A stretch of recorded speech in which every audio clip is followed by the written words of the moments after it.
यानी इंसानी खून। दोस्तों, खून हमारे शरीर के कुछ सबसे इंपॉर्टेंट पार्ट्स में से एक है जो हमारे शरीर के सभी ऑर्गन्स यानी अंगों को आपस में जोड़कर रखता है। हमारे शरीर के अंदर जितने भी ऑर्गन्स हैं वो सभी खून की वजह से ही जिंदा रह पाते हैं। आज की इस वीडियो में हम 3D एनिमेशन की मदद से जानेंगे कि हमारे शरीर में खून कैसे बनता है, यानी खून का निर्माण हमारे शरीर में कैसे होता है, और साथ में हम ये भी जानेंगे कि खून का हमारे शरीर में क्या काम है। 3D एनिमेशन की मदद से किसी भी चीज़ को समझना थोड़ा आसान हो जाता है। अगर आप भी साइंस की वीडियोस को 3D एनिमेशन की मदद से समझना चाहते हैं तो आप सब्सक्राइब कर सकते हैं द साइंस में।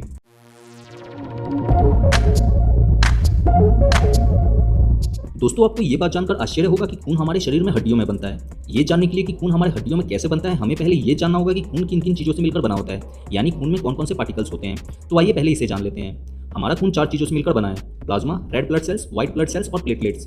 प्लाज्मा ब्लड का लिक्विड पार्ट होता है और बाकी के बचे ये 3 पार्ट ब्लड के सॉलिड पार्टिकल्स होते हैं। अगर हम अपने ब्लड के कुछ हिस्से को लें और उसमें से ब्लड के इन पार्टिकल्स को अलग करें तो उस ब्लड से हमें 55% plasma, 41% red blood cells, 3% white blood cells और 1% प्लेटलेट्स मिलता है। हमारे शरीर में ब्लड के इन सारे पार्टिकल्स का क्या काम है, पहले इसे जान लेते हैं। प्लाज्मा। हमारा खून 55% प्लाज्मा से मिलकर बना होता है। प्लाज्मा 90% पानी से मिलकर बना होता है, बाकी इसके 10% में प्रोटीन और कुछ इलेक्ट्रोलाइट्स होते हैं। प्लाज्मा पीले रंग का होता है। अगर हम इसे खून से अलग करें तो ये हमें पीले रंग का दिखाई देता है। प्लाज्मा का सबसे पहला काम ब्लड में मौजूद सॉलिड पार्टिकल्स को मूवमेंट कराना है। खून में मौजूद red blood cells, white blood cells और प्लेटलेट्स सॉलिड स्टेज में होते हैं, इसलिए वो खुद से मूवमेंट यानी गति नहीं कर पाते हैं, इसलिए उनको मूवमेंट कराने का काम प्लाज्मा करता है।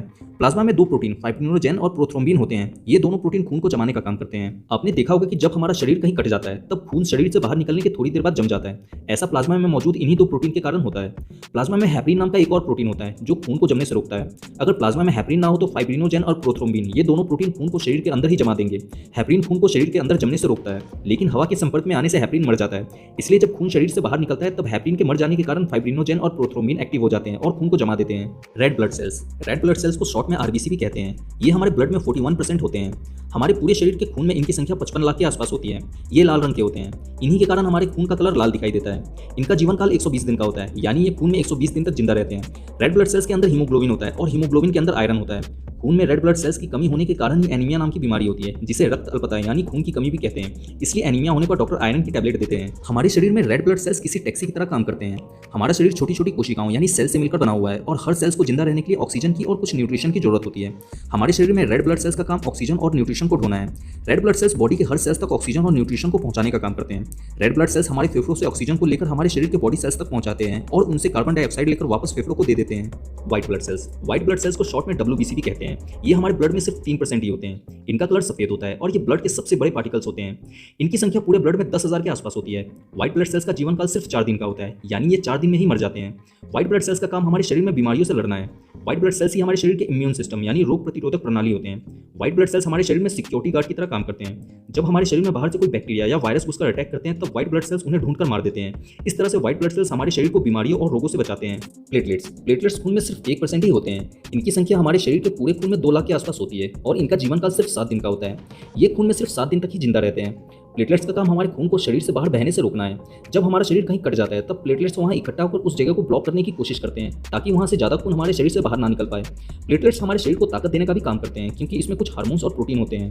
हमने ब्लड के सारे पार्टिकल्स और उनके काम को जान लिया। आइए अब जानते हैं हमारे शरीर में खून कैसे बनता है। हमारे शरीर में खून हड्डियों में बनता है।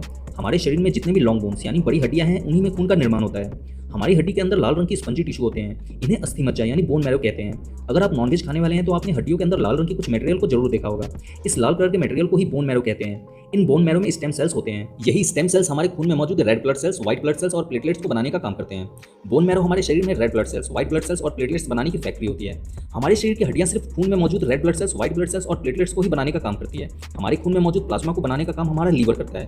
प्लाज्मा में मौजूद प्रोटीन फाइब्रिनोजेन, प्रोथ्रोम्बिन और हेपरिन को बनाने का काम हमारा लीवर ही करता है। उम्मीद है कि आप ये अच्छी तरह से जान चुके होंगे कि खून का निर्माण हमारे शरीर में कैसे होता है और खून का हमारे शरीर में क्या काम है। अगर आपको अभी भी इसमें कुछ समझ में नहीं आया है तो आप इंस्टाग्राम पर जुड़कर अपना कोई भी सवाल पर्सनली मुझसे पूछ सकते हैं। हमारे इंस्टाग्राम चैनल से लाइक करना ना भूलें। दोस्तों, आज हमारा साइंस बहुत तेजी से आज दुनिया में हर दिन नई नई खोज और आविष्कार होते रहते हैं। ऐसी ही नई नई खोज और आविष्कार की जानकारी से हमेशा अपडेट रहने के लिए आप सब्सक्राइब कर सकते हैं, लाइक कर दें। और इस वीडियो से रिलेटेड आपके मन में कोई भी सवाल है तो आप मुझसे कमेंट